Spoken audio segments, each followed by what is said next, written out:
good afternoon, and a very good evening to you. Good people with you. Hope what's I hope feeling grand and those in your world. Hello there, everybody. Welcome to the A&Q Wednesday, everybody. Let's dive into question 1, shall we? Stop doing interpretive dance with the paper, Dave. Okay, so question 1 today is: what are your thoughts on PRS guitars? I've covered this in the past. But I thought I need to bring it up today because of a certain thing that happened the other day. The other week. I've never really got on with PRS guitars because of their necks. The necks have always... They've just never sat in my hand properly at all. I don't know. Every PRS I've tried, and I've been lucky to try a lot of them. In very different kind of price ranges, from like super expensive to kind of like mid-range PRS to kind of below range, kind of the SE, I think. Is the SE the cheap ones? I can't remember. They're about 400 quid ones. It's not cheap, but you know what I mean.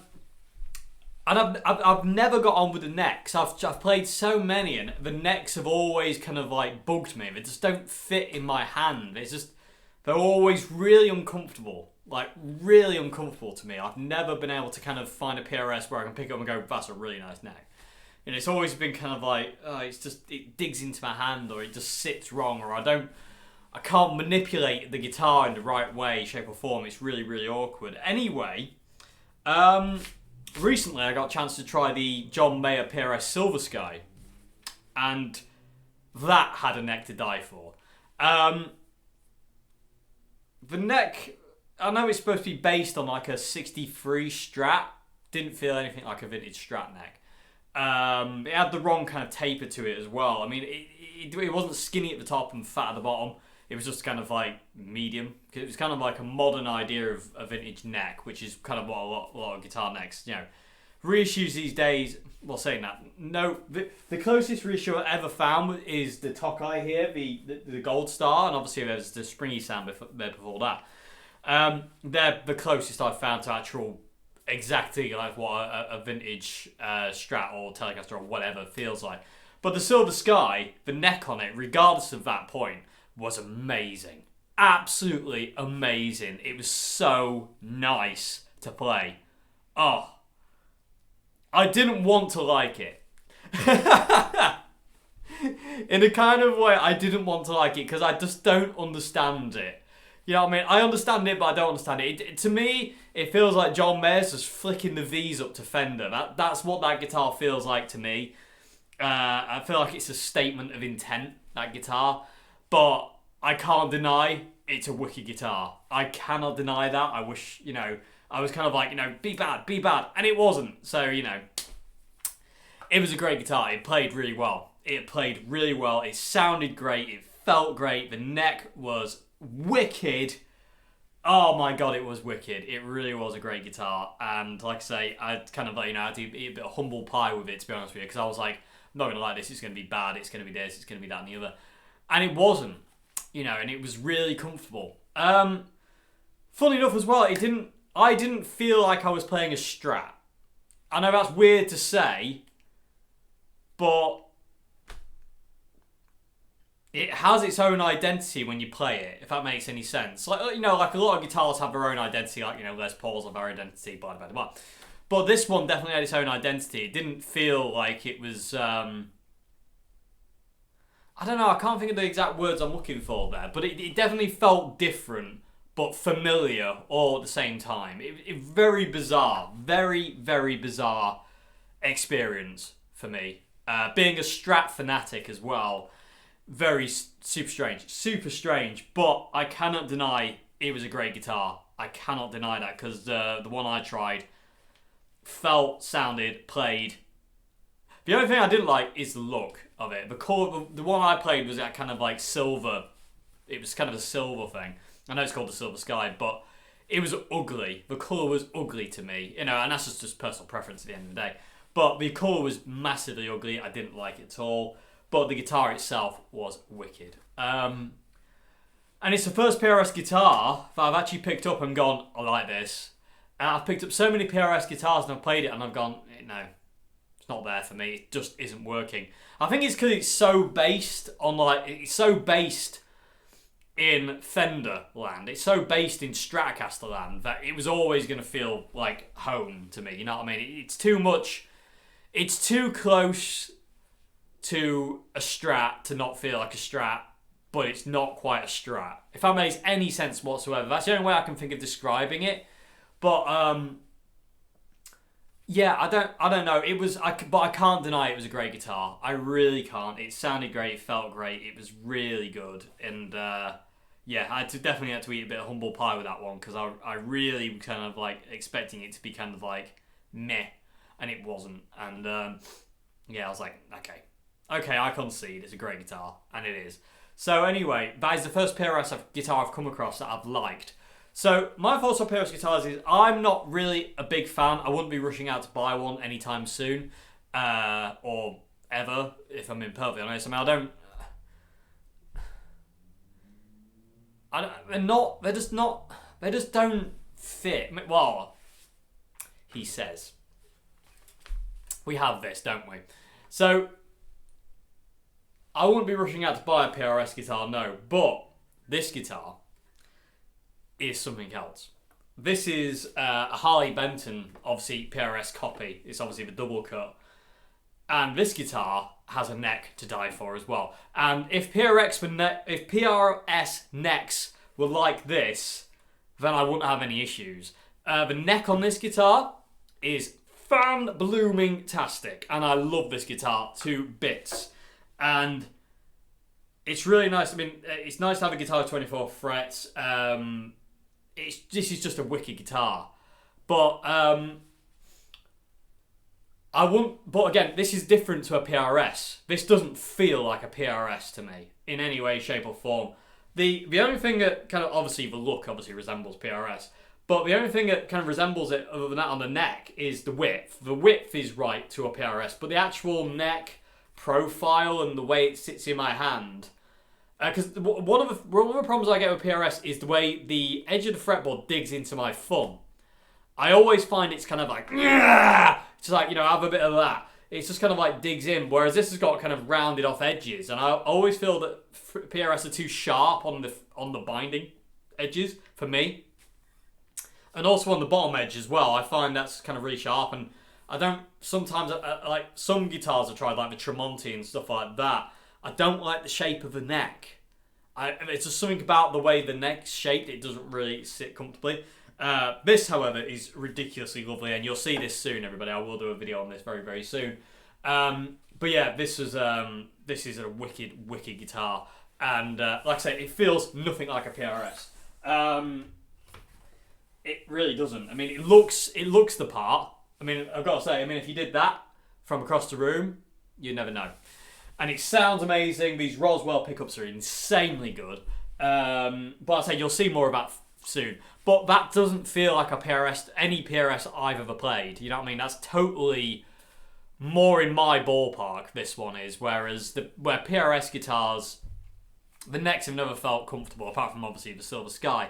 But again, that's because that's rooted in a vintage Fender Strat, and I love those necks. You know what I mean? I love those guitars, so that was always going to work for me, even though I didn't want it to. Anyway, so I do love PRS guitars when other people play them, just not when I do.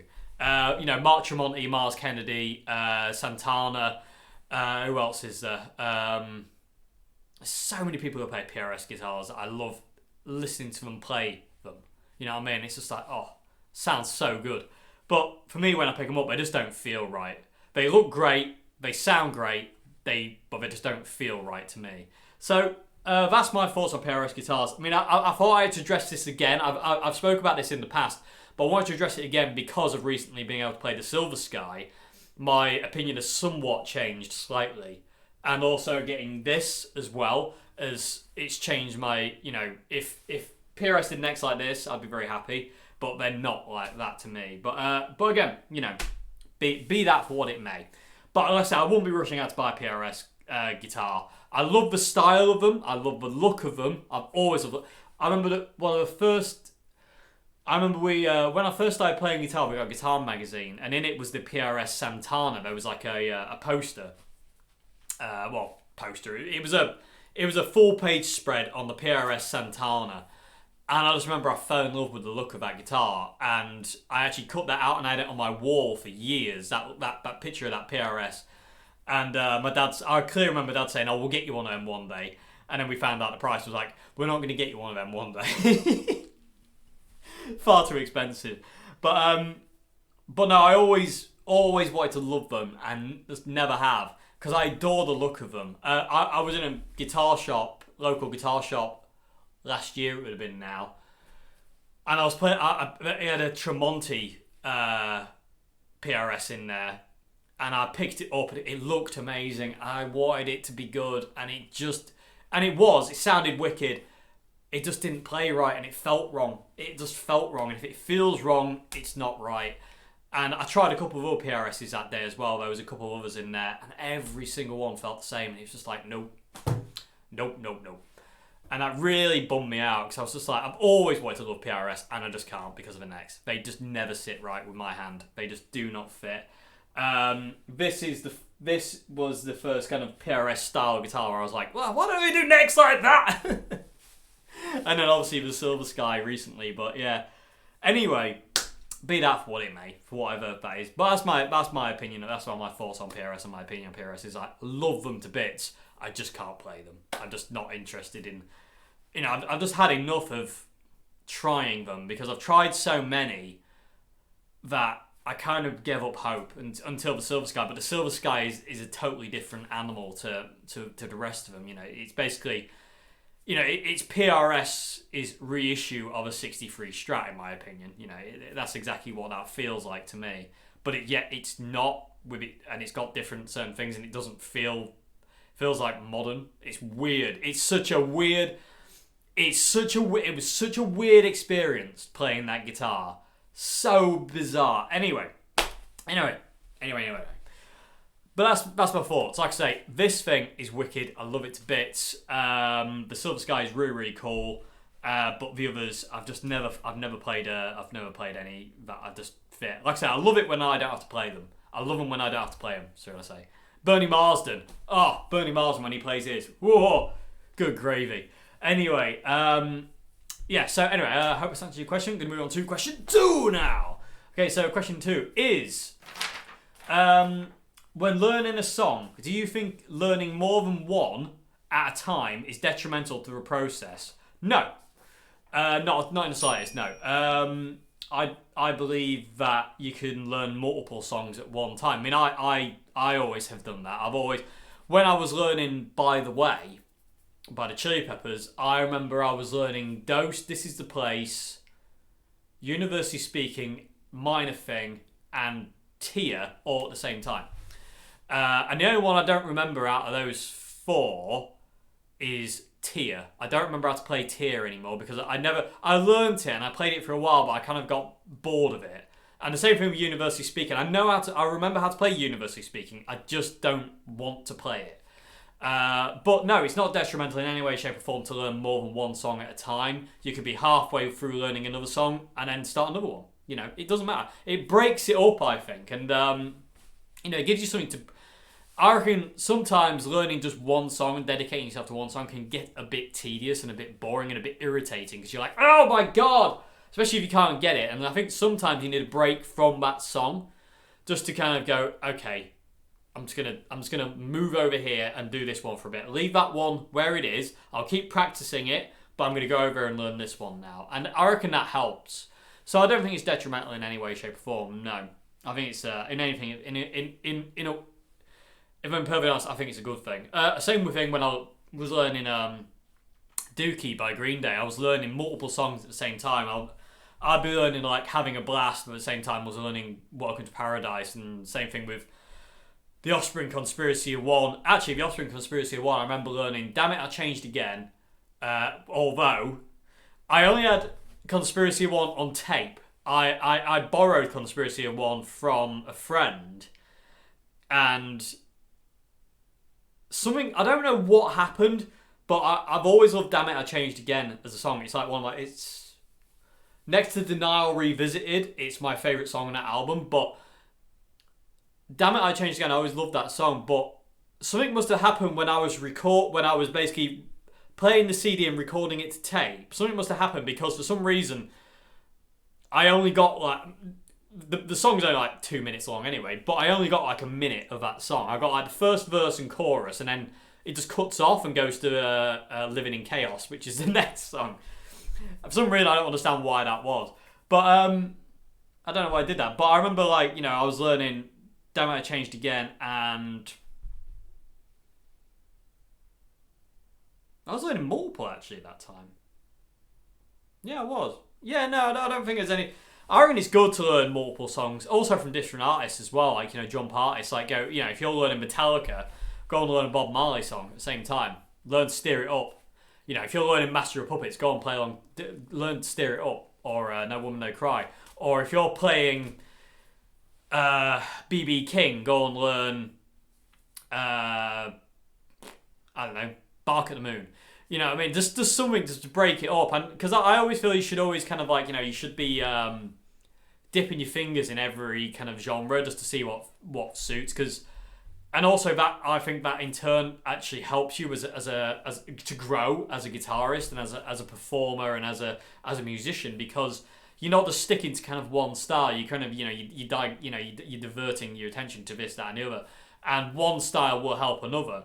Like, my learning of Yngwie Malmsteen, when I got into Yngwie Malmsteen 2 years into playing guitar, and I was learning Far Beyond the Sun and Black Star and Guitar Trilogy Suite and all that kind of thing, when I was learning that stuff, that really helped me for when I came out of that stage and I got into playing Jimi Hendrix Voodoo Child, because all of a sudden Voodoo Child didn't seem as taxing technically because I'd already kind of got Far Beyond the Sun under my fingers, if that makes any sense. You know what I mean? And because I could do that, I could, going into stuff like Voodoo Child and Purple Haze and Along the Watchtower and stuff like that, it just became, it wasn't easy, but it was because I had the ability to control my fingers and my hands better, because I learned Yngwie Malmsteen stuff, it helped. And also going back to kind of learning John Frusciante, getting, I never kind of didn't get out of John Frusciante, but when Yngwie Malmsteen came across, it kind of moved back a bit. Not a full step, not even a half step, back quarter step, John moved back a bit, and Yngwie Malmsteen came in. But when Jimmy came in, I didn't know of Jimi Hendrix before that. When Jimmy came in like over here, and Yngwie Malmsteen got pushed that aside. And then playing a load of Jimmy stuff, helped my ability to play John Frusciante's stuff, if that makes any sense. So learning Little Wing helped me play Under the Bridge better, and learning think of a song. Scar Tissue helped me play Californication better, and learning Far Beyond the Sun helped me play Voodoo Child better. You know what I mean? So, if that makes any sense whatsoever. So, I don't think learning one song at a time is a good way to go. I think learning multiple songs and learning multiple genres is a really good way to go. And also, it gives you an idea of what you like to learn. There is nothing wrong in not wanting to learn a certain style. There isn't. I used to play gypsy jazz. My brother still does play gypsy jazz. And for a while I really liked it, but now I can't stand it. It just fell out of favour with me totally. I just can't listen to it anymore. I love Django Reinhardt and I love his playing, but I just can't listen to that style of music anymore. It doesn't annoy me. It just doesn't appeal to me. It just doesn't do anything for me. As soon as I put it on, I kind of want to turn it off. And it's nothing against the whole thing of like Django Reinhardt. It's just the fact of it doesn't appeal to me. And you have to be true to yourself of what you like and what you don't like. There's no point saying you like something if you don't like it. It's totally pointless. And it could end up landing you in trouble if you're not careful. So you've always got to be brutally honest with yourself and with other people. If somebody says, oh, I really love this, and you don't, then it's okay to say, I don't like it. You know what I mean? You've got to be honest, you've got to be true, you've got to be kind of just go, well, I don't like it. Yeah. If you like it, that's wicked, that's fine. I don't have a problem with that, but I don't like it, it doesn't do anything for me. And that's fine. And, people, should be able to accept that. Unfortunately, some people can't accept that, but again, that's not your problem. If you don't like something, you know you don't like something, excuse me, then it's not for them to try and convince you otherwise. It's not for you to bend yourself to try and like something. If you don't like it, you don't like it. We are all different. We're all... Oh my god, there's the Life of Brian thing again. We're all different. We're all individual. We all like different things. We all see things differently. We all hear things differently. What one person likes, another person won't. And the person who likes it and doesn't like the fact that somebody else doesn't just has to accept that fact. You know, my obsession with John Frusciante has made people fall out with me, and my obsession with, you know, all sorts of things has made people fall out with me. Solid state amps, single coil pickups, you know, Stratocasters. But at the end of the day, you've got to be true to yourself. You've got to be honest with yourself. You've got to be brutally honest. You've got to go, well, I like this, and if you don't like it, that's fine, but I'm not going to not like it just because. And if somebody says, I don't like that, you have to accept that. And if they, you know, they don't have to start bending themselves to please you. You know what I mean? It shouldn't and doesn't work that way, in my opinion. So, sorry, I've gone well off, haven't I? But yeah, when learning 2 songs, yeah, go for it. Go for it. You know, whatever. You know, learn 2, 3, 4, 5, 6, 7, 8, 9, 10. As many as you want. You know, just make sure kind of, you know, and the thing is too is you'll find that songs you don't remember how to play, you know, weren't obviously, you know, songs like Tear, for instance, off By the Way. I don't remember how to play that at all. I literally don't remember any part of it, but I did at one point. But it fell out of favour, and that's fine. You know, I'm not going to go back and relearn it because as much as I love that song, I don't have any desire to play it. There's a couple of songs that I listen to that I absolutely adore, but I have no desire to play them. I've got no desire to learn them whatsoever, and that's fine as well. You know what I mean? You don't have to learn everything. You know, you just learn what you're going to use and what you love, so to say. I don't know. Anyway, I hope I made some form of sense. Anyway, I really do. Anyway, I'm gonna move. Oh yeah, sorry. There's another part of question 2. The other part of question 2 is, what's your opinion on strats with humbuckers? Specifically, I'm not very good at saying that word. Humbucker, single coil humbucker guitars. I've got a problem. One of my heroes, Dave Murray, has always used humbucker strats, and I like them. You know what I mean? I don't think there's anything wrong with it. I reckon they're cool, very versatile. You know, a strat with a humbucker in the bridge and a single coil in the neck in the middle. Ridiculously versatile guitar. I remember a tutor I had in London. He was a session guy, and he said, if you've got a strat with humbucker in the bridge, it's coil tappable or coil splittable, whichever one you want. Then you've got the ultimate session guitar because it can do anything you want it to do, you know. And I'm like, that's so cool. So yeah, humbuckers in strats, cool. Yeah, awesome. There's nothing wrong with it at all. I don't think I have a single strat with a humbucker in it. But I'd say that I don't need to. I've got other guitars with humbuckers in it, and you know, I have had strats with humbuckers in them, but If I need a humbucker, I'll go to something like an SG or a Les Paul or 335 or something like that. You know what I mean? I'm not really. Or saying that, every time I play a strat with a humbucker in it, I am like, this is wicked. But I never keep them. I've had like, how many have I had now? I've had the Dave Murray. I had Dave Murray Mark 1 and Dave Murray Mark 2. And then I had a green strat with a humbucker in the bridge. I had the Squire the Thing, I called it, which I sold. I had to sell that though. I had no choice. I needed the money. What else was there? I swear there was a 5th.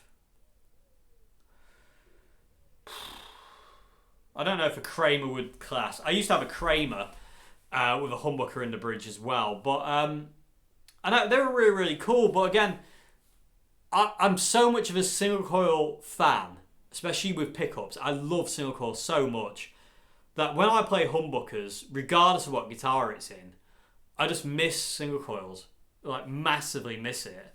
You know, it's why I'm not really, as much as I love humbuckers, it's why I predominantly prefer single coils.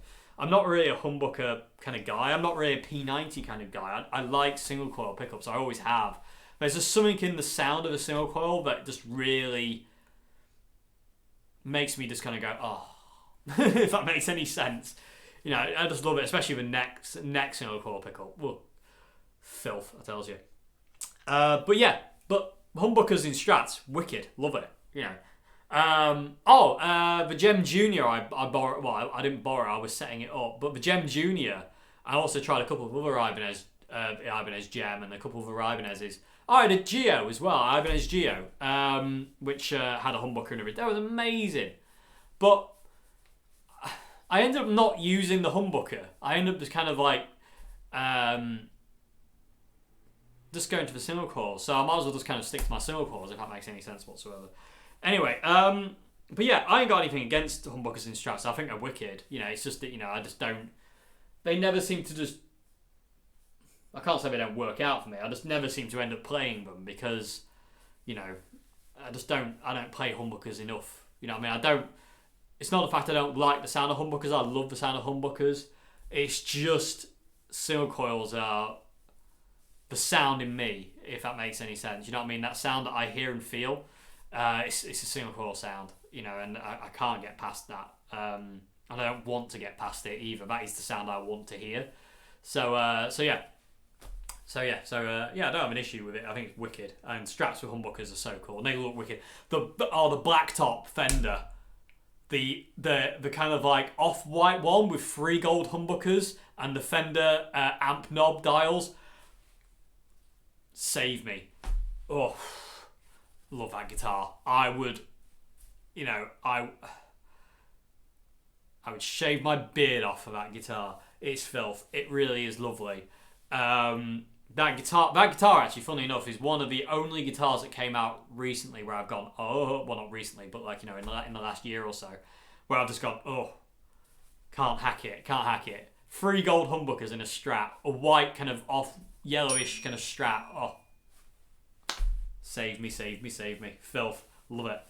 Okay, so anyway, moving on from gushing over the blacktops. Let's move on to question 3 now, everybody. So question 3 is, and I get asked this a lot. So I've answered it before, but I will do it again just because it comes up so often. So question 3, excuse me, is music your full-time job, and if so, how do you manage it? Music is my full-time job, yes, and the reason I manage it is because of you people out there supporting me. Without you, I wouldn't be able to do this. So thank you forever, and I am forever grateful, and it's never lost on me. The community on this channel, everyone who supports me, the people on Patreon, the people who give me, send me gear and give me guitars and, you know, give me amps and pedals and all this kind of stuff.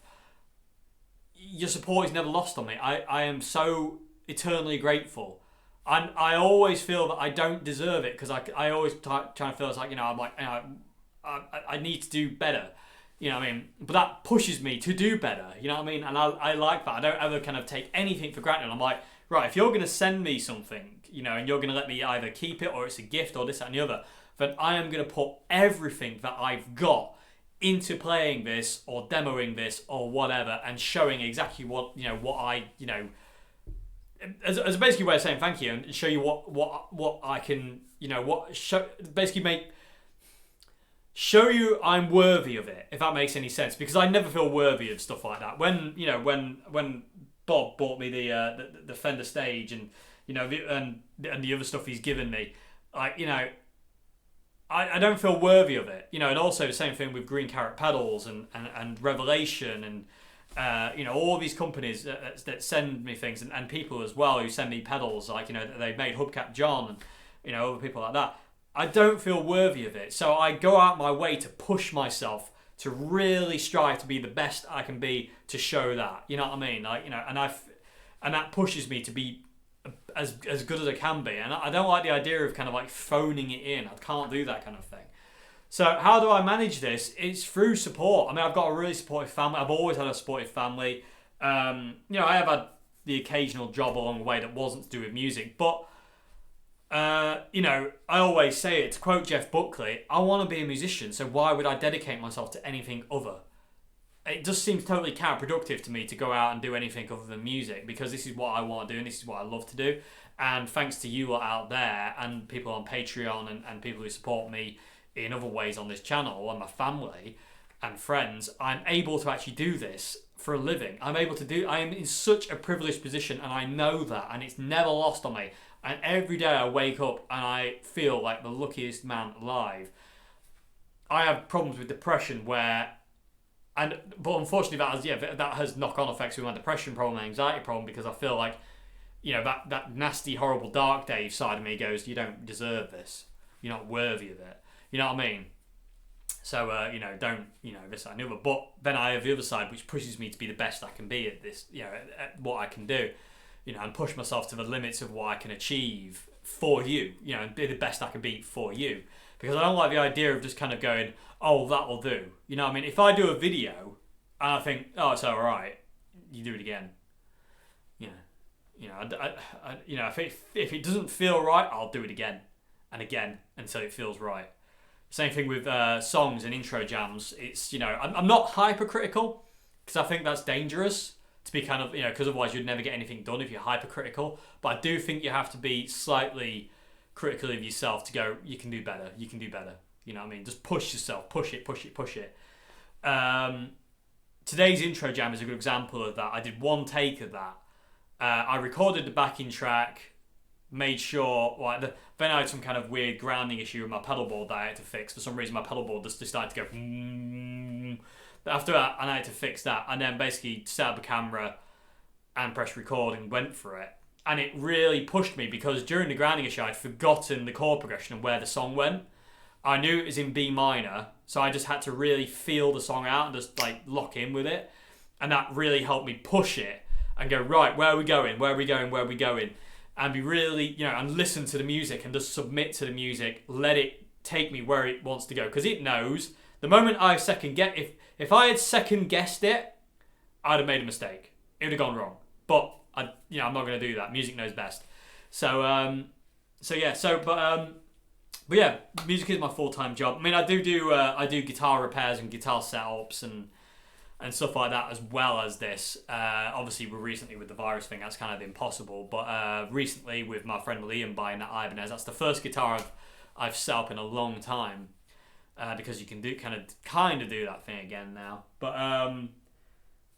But yeah, I mean, and also, when I left school, I went to do a music course, and then after that music course, I went to college to do another one.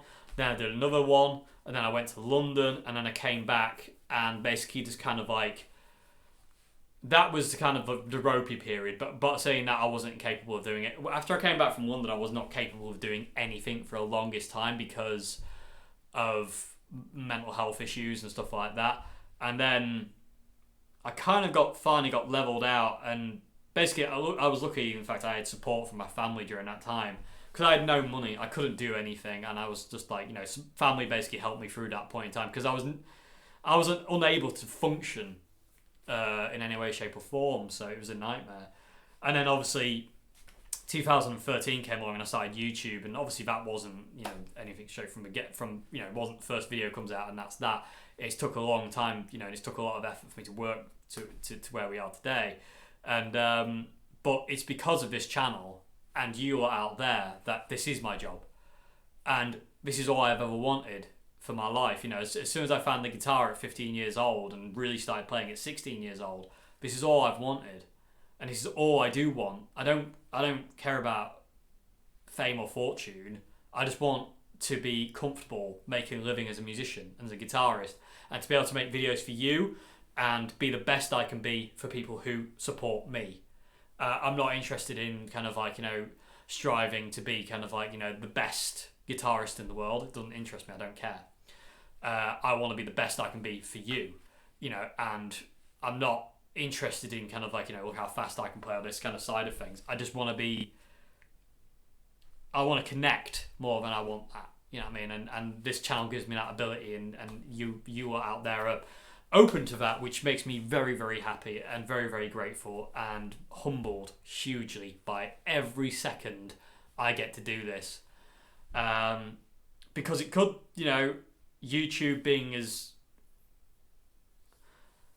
Well, it's not YouTube, it's the record companies. I will talk about this at the end, actually, so I'll leave that for now. But yeah, so yes, this is what I do, and this is how I manage it. And I do it every day. I take one day off a week, but recently I've decided not to do that. So I do this every day, all day.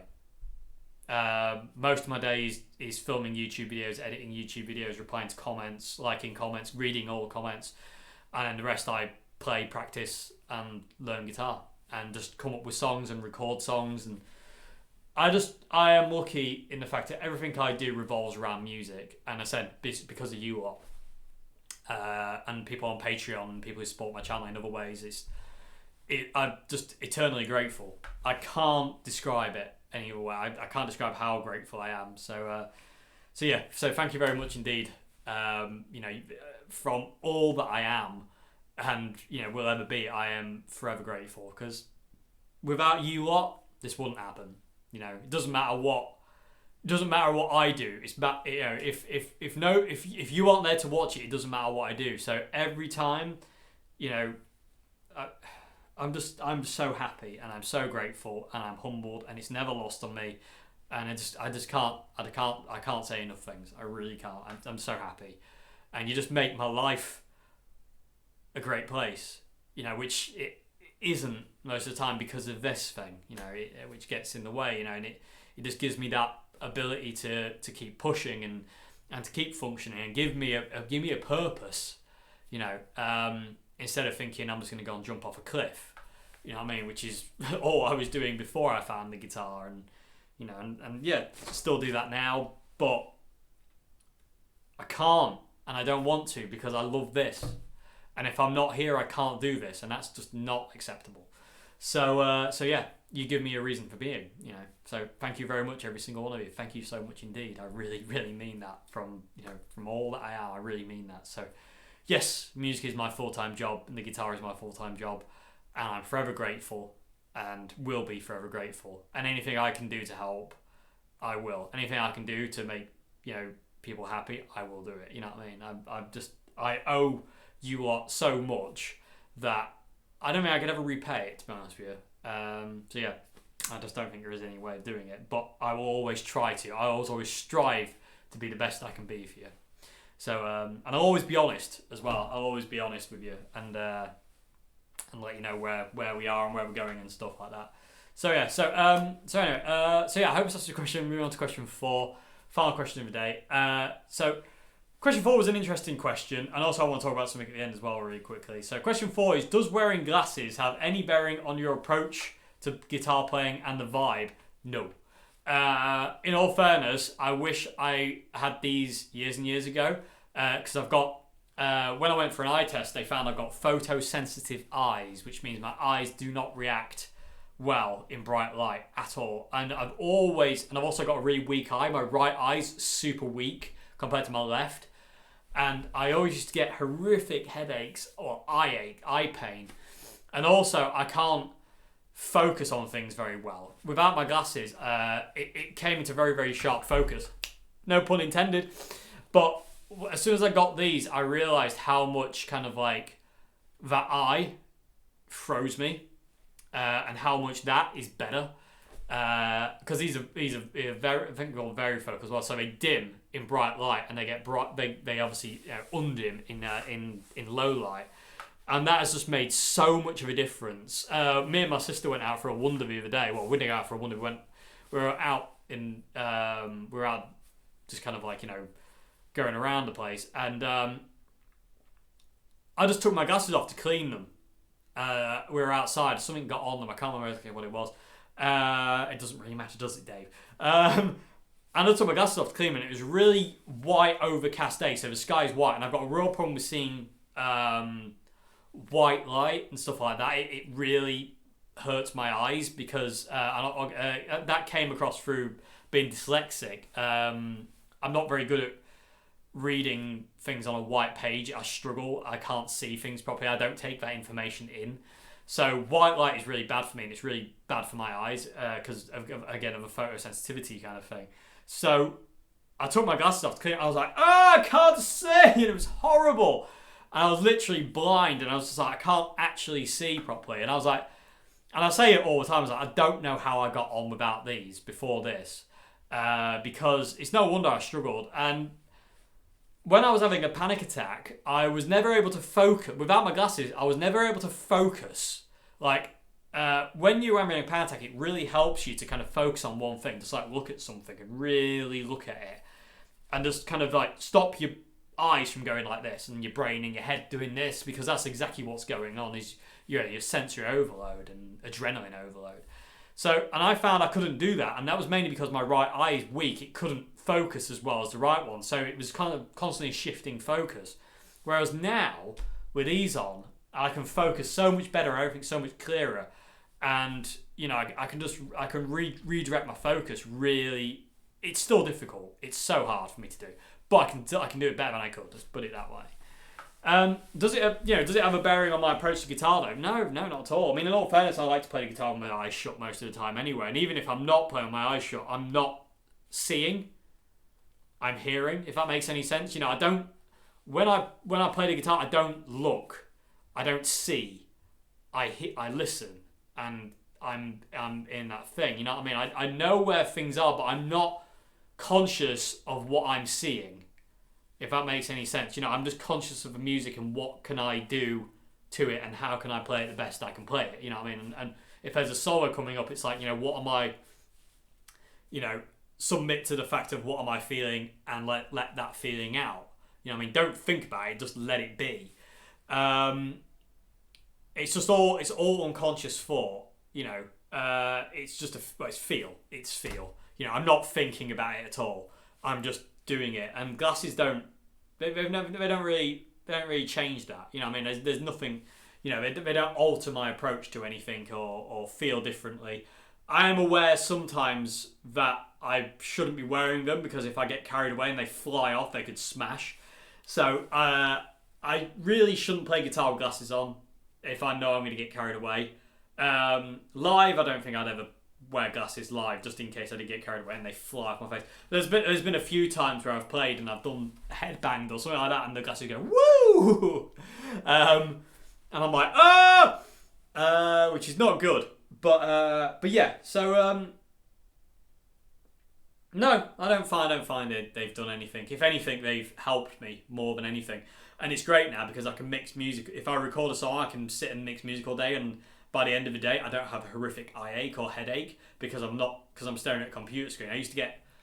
I remember just being sat here on the settee like at night with just my hand over my head and my eyes just throbbing. My eyes would be bloodshot and red because they're overtaxed and strained. Don't get that with these, and I'm so grateful of it. And literally, can't be without these now. I just, obviously, when I play guitar, I don't want to be playing them unless I'm going to be stationary, you know what I mean? But or if I'm going to be sat or something like that, or if I've got to do something. But they don't, in all fairness, these are a godsend. I love these, and I no longer go outside like this, which is what I always used to be like. I can't actually see. I can actually go outside and actually open my eyes and go, oh, there's the world. I can perceive it better than I ever could before. So yeah, job's a good one. So yeah, so it doesn't approach anything, doesn't change the vibe of anything. No, if anything, it makes it better because I can actually function better, which makes me happier and keeps Mr. Dark Dave at bay because I'm able to actually kind of be, say, function on a better level. So I can actually take information in as well, which is nicer than just kind of like struggling to. So yeah, yeah, okay, so that's it. Quickly, everybody, I wanted to quickly talk about last Thursday. The video, the copyright video. The video is coming out this Friday. And I'm really looking forward to it. Hopefully you'll enjoy it, and hopefully there's something in it. But the video got flagged for me not playing AC/DC. I want to quickly talk about this really quickly now. And I thought the A and Q would be a good idea to do it in here. I was going to do a separate video, but I thought I'd do it at the end of this one. So I see a lot of people saying, "Oh, YouTube, it's YouTube's fault." It's not YouTube's fault. The copyright thing is not YouTube's fault. Yes, they have the algorithms and the bots that go after this kind of thing, but they have to under law. It's Article 13. They have to clamp down on this because they're under pressure from record labels and certain artists to do so. It's not YouTube wanting to do it. It's actually detrimental to YouTube to do this because they know that it's not good for their for the creators and stuff like this, and they know it turns people against them. So in all fairness, YouTube are like, this, we don't want this, and they don't want it, and they're not stupid enough to kind of go, this is brilliant. They just don't want it, but they have to enforce it because they have no choice. It's a law. So so if an artist like was it Don Henley, the Eagles guy, comes along and says, I don't want anybody else playing my music but me on YouTube, take them down immediately. YouTube can't go, no, I don't think so. They want to show their love for your music. They want to perform and play your music so it stays alive. They can't do that. They have to go, okay, because they've got the power, YouTube doesn't. So it's not YouTube's fault. It's not YouTube's fault. They have to do this. They have to put the copyright things in place because it's on behest of the artist and record label. Sometimes not the artist. Yes, I know that for a fact that some artists are like...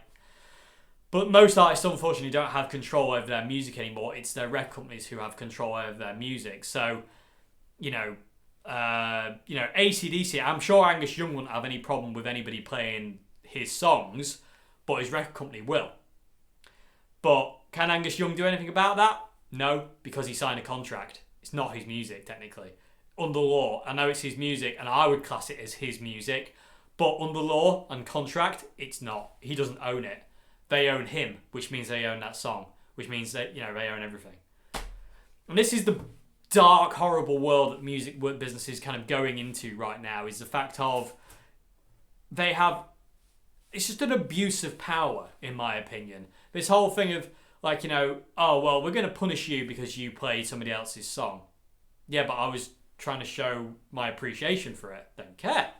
You still played it. You don't own it. We own that. So don't do it. It's nasty. It's just wrong. What the hell is wrong with people? But it's a double-edged sword, and they will realise this in years to come when nobody buys Queen or AC/DC or Led Zeppelin albums or any of the other blockers, the Eagles, any of these things. When Jimi Hendrix, unfortunately, when nobody buys their music anymore because nobody up and coming is able to be introduced to their music because there's nothing out there promoting their music, then they will die away. And they will be replaced by something else.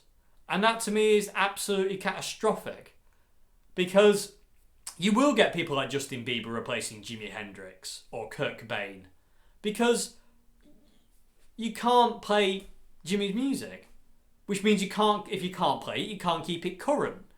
I think if you put in Jimi Hendrix on YouTube, there's the version of Foxy Lady at Miami Pop Festival, there's the gig in Copenhagen, the black and white one. I think there's a couple of bootlegs, and that's about it. There's not much. There used to be so much more. There used to be amazing bootlegs of the Royal Albert Hall and some live footage of Woodstock and this and that, and there's barely anything anymore because Jimi Hendrix has gone, no, I own all that. No, you don't. Your brother made it. Step brother. Not that it's got any bearing on it whatsoever. I'm not bringing that into kind of conjecture or whatever. But the fact of the matter is, his family were only interested in Jimmy when he became famous. You know what I mean? His dad was not a nice guy to him. You know what I mean? He only cared when he became famous. And I don't care what anybody says. That's exactly what happened. There's so many instances of Jimmy trying to get his dad's kind of approval, and his dad was just like, nah, I'm not interested. And then all of a sudden he's a millionaire rock star. Oh, hi, son. And then when he died, it was just like, we can take this for all it's got. I'm pretty sure Jimmy would have something to say about that now. I know Jimmy loved his dad, and I don't mean to have a go at your dad, Jimmy. I just feel that he's not in your best interests, and Janie's definitely not in your best interests. And I don't think a lot of these record companies are in the best interests of our artists. They're in the best interests of money. And how can we make money out of this? But they don't realise this is a double-edged sword of if you don't keep that music alive, it will die. You know what I mean? Eagles, Led Zeppelin, Queen, AC/DC, Black Sabbath, even the Chili Peppers. I mean, I can't do any teaching videos on songs to do with Rory Gallagher, Free, Chili Peppers, Peter Green. Who else is there? Oh, anyone. I can't really do anything. I swear I'm on some kind of watch list. I would swear I'm on some kind of watch list that, you know, my channel is kind of pinpointed. It's like Rick Beato's channel. I swear that's pinpointed as well. Because otherwise, how can people get away with putting covers of Danny California up and I can't? You know, or this, that, and the other, and I can't. Or he and Rick Beato can't. Or other people can't. You know what I mean? I don't get it. I don't get how this works. It's so broken. But again, don't blame YouTube for this. They have to enforce this. They have no choice. They do not have they have record companies on their back saying, stop that, stop this, stop this. You have people like Don Henley, who are millionaires. They don't have to worry about money. They don't have to worry about anything. Ever again. He wrote Hotel California. What's he got to worry about? You know what I mean? One of the biggest songs of all time. You know, you could live off that song for multiple lifetimes, but it will die if you don't let people keep it current. People will forget it. It will go. And it'll be just something that maybe someone, someday, might rediscover. Maybe. But that one person might not like it and they might not share it because they're now conditioned to like this. Which is what the music industry is doing at this point in time, I feel, in a way. Is it's almost shooting itself in the foot, and it's almost kind of like, it is conditioning people to just listen to the whole thing of streaming and Spotify and stuff like that. It's the whole concept of kind of like, you know, just listen to what you want. There's no point buying albums anymore. There's no point buying singles. Singles for a decent price that will actually support the artist. It's just a case of just, you know, quick cookie cutter music for the masses that has no depth, no soul, no feel. It's just 5 seconds written by about 25 people for some reason. And just thrown out there into the masses with stuff like the millennial whoop and stuff like that. And it's just like, as a musician, it sickens me. And I am appalled by it in every way, shape and form. It's no longer about encouraging artistic exploration or this, that and the other. It's all about how can we make money off this quick. And when they're done making money off this, they get rid of that and they bring in this. You know what I mean? It's like, well, this has served its purpose now. We've made £68 billion on this, but it's no longer current. I think we'll move to this now because this is more current than this. So yeah, bye. Don't need that anymore. You're now number one. Actually, you know what? Actually, no. You're out of date now, so we need, this. This is what we need. That's what's going on. It's so transient. Everything's so transient in the music industry now. And musicians and artists can no longer make money off selling albums because you don't sell albums anymore. And this is why I will not put my music on Spotify and iTunes because I refuse. Because you don't get anything from it. It's why my music's on Bandcamp, because Bandcamp only take 15% of what you make, which has always been an industry standard percentage of what a company takes away. And recently, Bandcamp have been waiving that totally due to the crisis to help out their artists on the thing. Now that's something I can get behind totally, and that's why my music's only on Bandcamp and will never be on Spotify, because Spotify are basically like, well, you've had 1 million streams, so here's a penny. You know, they don't care about the artists. It's not a leg up. It's not good. It's exploitation on a massive level. Same thing with iTunes. Exploitation of musicians. So, in all fairness, Spotify, iTunes, all these other companies that do not help musicians, do not pay musicians, need to be boycotted. Websites like Bandcamp, stuff like that, they need to be promoted more. Because Bandcamp, to me, has always been awesome. 15%. That's all they take. Which means if you buy an album for 10 quid, that means I get about £7 of that. A bit more than 7 quid of that, which is bob on. That will feed me. You know what I mean? I have a very small stomach. But you know what I mean? That 7 quid can help me actually live. And I can put that aside to pay for things and stuff like that. So you know what I mean? So whereas iTunes don't do that. You know, and neither does Spotify. They pay pittance. They're terrible. And I don't agree with them. So that's why I don't have my music on Spotify. I never will have my music on Spotify. I refuse to have it there. It's just a monopoly. And it's such a saturated market that it'd be like throwing a glass of water in the ocean, you know. Which part of it's yours? You've no way of knowing. You know what I mean? I just don't agree with it. So my music will be forever on Bandcamp. And if it's not on Bandcamp, then, you know, it'll be from me only. And it'll be solid. And I always try and get people to buy, you know, albums, because buying just one song, you know, I remember buying albums for one. I remember buying albums because I loved one song on that. I'd heard one song on that album, but then that one song becomes your second favourite song because another one took its place, and then all of a sudden this album has changed your life. It's literally like that. You know what I mean? And I just don't get it anymore, and it makes it so hard for musicians and art, you know, to make a living out of music these days, because there's no money in that market anymore. There's barely any money in touring anymore, because the only way you can make money as an artist is through merchandise and stuff like Patreon. Thank God for them. But merchandise is now becoming an issue because of what's it called? A live events thing. But that's another video for another time. I ain't got time to get into that now. Live Nation.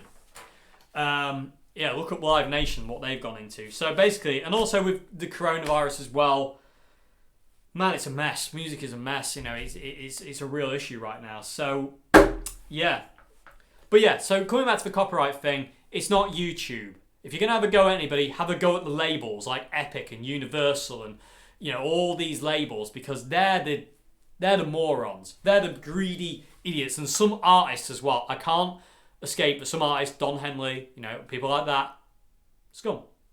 You know, you've got your money, you don't need it. We're trying to show our love and appreciation for your music, and all you can do is go, no. What the hell is wrong with you? That would be my question to you. If I ever got to me, I'm like, what is wrong with you? What is actually your problem with people covering your music and showing their love and appreciation for you, what you did?